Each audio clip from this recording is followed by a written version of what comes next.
मौलूद मुक़द्दस, हयात अक़दस और फ़ाते अजल खुदावंद यस्सू अल मसीह के नाम में आपकी सलामती हो। कल की वीडियो में हमने इस बात पर गौर किया कि जिनसी ख्वाहिश से मुतालिक दो एक्सट्रीम व्यूज़ पाए जाते हैं, लेकिन बाइबल मुक़द्दस है जो कि हमें एक बैलेंस्ड व्यू अता करती है। जब आप दुनिया पर निगाह डालते हैं तो आप देखते हैं कि ये सिर्फ जिनसी ख्वाहिश नहीं है जिसके बारे में दो एक्सट्रीम व्यूज पाए जाते हैं, बल्कि तकरीबन हर चीज के बारे में ही दो एक्सट्रीम व्यूज होते हैं। और फिर बाइबल मुक़द्दस है जो हमें एक बैलेंस व्यू किसी भी चीज के बारे में जो है वो देती है। अगरचे कि ख़वातीन के हकूक़ के लिए जो आवाज़ें हैं वो तारीख में मुख्तलिफ अदवार में उठती रहीं, लेकिन बाकायदा तौर से ये आवाज़ें जो उठना शुरू हुई मगरबी ममालिक में, ये वो दौर था जिसे हम एनलाइटनमेंट या रोशन ख्याली का दौर कहते हैं। और पहली मूवमेंट जो उठी वो 1848 में वो शुरू हुई। और ये वो दौर था जब ख़वातीन जो थी उन्हें वोट डालने का हक नहीं था। ये वो वक्त था कि जब ख़वातीन जो थी अपने नाम पर प्रॉपर्टी नहीं रख सकती थी, खुद से वो बिजनेस नहीं कर सकती थी और वो खुद एक प्रॉपर्टी की तरह समझी जाती थी। और ये एक बहुत ही अच्छा कदम था और इसके नतीजे में ज़ाहिर बेहतरी आना शुरू हुई और ख़वातीन को बहुत सारे हकूक मिल गए। लेकिन वक्त के साथ फिर सवाल अब यहां तक पहुंच गया कि घर का सरबराह कौन है, मर्द है या औरत है। और उसकी बुनियाद जो है बाइबल के बाज़ हवाले किए गए। मिसाल के तौर पर एक हवाला जब कहा गया कि खुदा ने जब हवा को पैदा किया तो आदम के मददगार के तौर पर पैदा किया गया, तो एक आर्गूमेंट दिया गया और फिर बड़ा ही स्ट्रांगली इसको प्रोपोगेट किया गया इस बुनियाद पर कि अगर मददगार की बात करें वो तो रूहुल कुद्स भी मददगार है, और अगर मददगार की बात करें तो वो तो खुदा भी हमारा हमेशा मददगार है। तो इस तरह से ये बात एक कही गई कि जो ख़वातीन है दरअसल चूंकि वो मददगार है, इसका मतलब है कि मर्द खुद से नहीं कोई काम कर सकता, तो वो है जिनके पास ये हेडशिप होनी चाहिए। तो आज हमारा पहला सवाल यह है कि क्या खुदा ने जब उसको मददगार के तौर पर बनाया तो क्या उसे जो है वो मर्द से कमतर बनाया या बरतर बनाया। पहली चीज इस बारे में जो आपने नोट करनी है कि खुदा ने जब आदम और हवा को बनाया तो दोनों के बारे में कहा कि खुदा ने उन्हें अपनी सूरत और शबीह पर बनाया और उन्हें नर और नारी कहा। इस आयत में जो बात हम नोट करते हैं वो ये है कि अगरचे के खुदा ने दो जेंडर्स बनाई, लेकिन दोनों ही जेंडर्स जो हैं वो खुदा की शबीह पर है, खुदा की सूरत पर है। और हमने पिछली वीडियोस में इस बात पर भी गौर किया कि इसका मतलब यह है कि खुदा ने अपनी जो काबिल तकसीम सफ़ात हैं, खुदा ने जो अपनी कम्युनिकेबल एट्रीब्यूट्स हैं उनमें से हमारे अंदर रखी। वो सफ़ात जो है वो मर्द के अंदर भी रखी और औरत के अंदर भी रखी। और अगर दोनों के अंदर एक जैसी सफ़ात मौजूद हैं, खुदा की सफ़ात मौजूद हैं जो खुदा ने उन्हें अता की हैं, तो फिर हमें यह समझना है कि खुदा की नज़र में कोई भी बरतर या कोई भी कमतर नहीं है, बल्कि दोनों को ही खुदा ने अपनी सलाहियतें दी हैं ताकि जो रोल्स उन्हें दिए गए हैं उनको वो बेहतर तौर पर जो है वो निभा सके। इसी तरह से हम देखते हैं कि जब खुदा ने हवा को बनाया तो खुदा ने उसे किसी और मिट्टी से नहीं बनाया, बल्कि बाइबल मुक़द्दस में बताती है कि आदम ही में से उसे बनाया। मैं समझता हूं यह खुदा की बहुत बड़ी हिकमत है। उसका सबब यह है कि अगर वो अलहदा से बनाई जाती तो शायद हम सोचते कि वो किसी कमतर मिट्टी से बनाई गई है, लेकिन खुदा ने जब आदम को बना रखा था तो उसी में से बनाया। तो यह बात तय है कि वो किसी कमतर चीज से नहीं बनी है या उसमें कोई कमतर सलाहियतें नहीं पाई जाती हैं।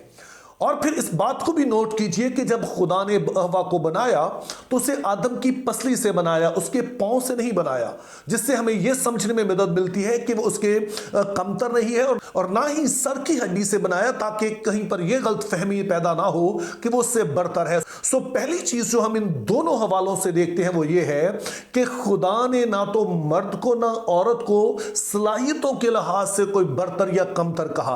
वो एक ही चीज है, एक ही चीज से बने हैं।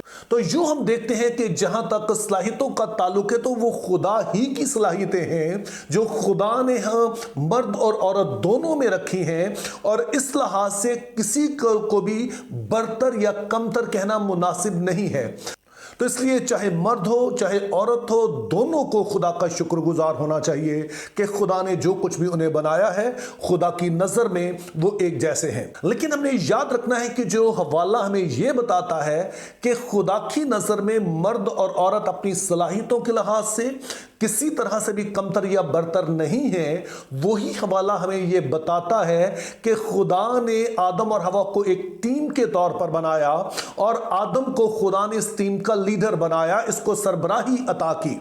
इसका इजहार कई तरह से मिलता है, जिसमें से पहली बात यह है कि खुदा ने यह जिम्मेदारी आदम को दी कि वो बाग जो उसने लगाया है वो उसकी निगहबानी करे, और उसके बाद कहा कि आदम का अकेला रहना अच्छा नहीं, मैं एक मददगार इसके लिए बनाऊंगा।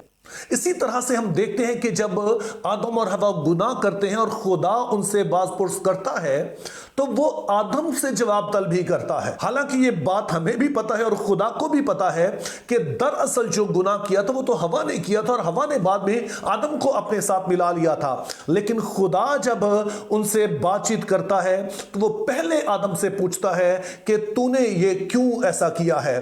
क्यों? क्योंकि वो सरबराह है और जो कुछ भी होता है ये उससे जवाब तलबी होगी। और इसीलिए क्रिश्चियन जो थियोलॉजी है उसमें आप देखते हैं कि एक आदमी के सबब से गुनाह दुनिया में आया। ये गुनाह जो है वो हवा के हवाले से नहीं जाना जाता है बल्कि आदम के हवाले से जाना जाता है। इसी तरह से एक तीसरा भी हम देखते हैं कि जब खुदा ने आदम और हवा को बनाया तो उन दोनों को आदम कहा। तो इस तरह हम देखते हैं कि नस्ल इंसानी जो है उसे जो नाम दिया गया है वो हवा का नहीं दिया गया बल्कि आदम का नाम दिया गया। ये तीन बातें जो है ये काफी है इस बात को समझने के लिए कि खुदा ने जो सरबराही अता की है, एक घराने की सरबराही जो अता की है वो मर्द को दी है। और नए अहदनामा में फिर हमें और भी वाज़े तौर पर ये बातें मिलती हैं कि जहां पर हम इफ्सियों के खत में पढ़ते हैं कि जो शौहर है उसे सर कहा गया है, ठीक उसी तरह से जैसे मसीह को कलीसिया का सर कहा गया है। और सर का मतलब हमेशा मतलब है सरबराह, इसका मतलब है जो लीडिंग रोल में है। अब इन हवालों से यह बात तो वाज़ेह होती है कि मर्द जो है वो सरबराह है, लेकिन हमें अभी तक इस सवाल का जवाब नहीं मिला कि अगर मर्द और औरत जो हैं उनकी सलाहियतें बराबर हैं तो फिर मर्द को क्यों सरबराह जो है वो मुकर्रर किया गया। तो उसका जवाब जो है वो हमें तीमुथियुस के नाम पौलुस रसूल का पहला खत उसका 2 बाब और उसकी 13 आयत में मिलता है, जिसमें बयान किया गया है कि मर्द चूंकि पहले खलक किया गया, आदम जो है वो पहले खलक किया गया, सो इस सरबराही का सबब सीनियरिटी है। ये ठीक ऐसे ही है कि जैसे आप फर्ज करें कि किसी ऑफिस में देखते हैं, किसी भी इंस्टीट्यूशन में देखते हैं कि शायद 2 लोग हैं जो कि एक जैसी जो है वो तालीम और तरबियत रखते हैं, एक जैसे ओहदे रखते हैं, लेकिन उनमें से जो सरबराह बनाया जाता है, जो सीनियर होता है, उसे बनाया जाता है। तो इस आयत से मुझे यह समझने में मदद मिलती है कि इसका ताल्लुक इससे नहीं है कि औरत किसी तरह से खुदा न खास्ता जो है वो अपनी हिकमत में या किसी और सलाहियतों में कमतर है, बल्कि उसका सबब यह है कि आदम चूंकि पहले खलक किया गया और खुदा ने बुनियादी तौर पर उसे ही जिम्मेदारी दी, तो इस सबब से हम जानते हैं कि उसको सरबराह मुकर्रर किया गया है। Think biblically, live purposefully, have a very good day.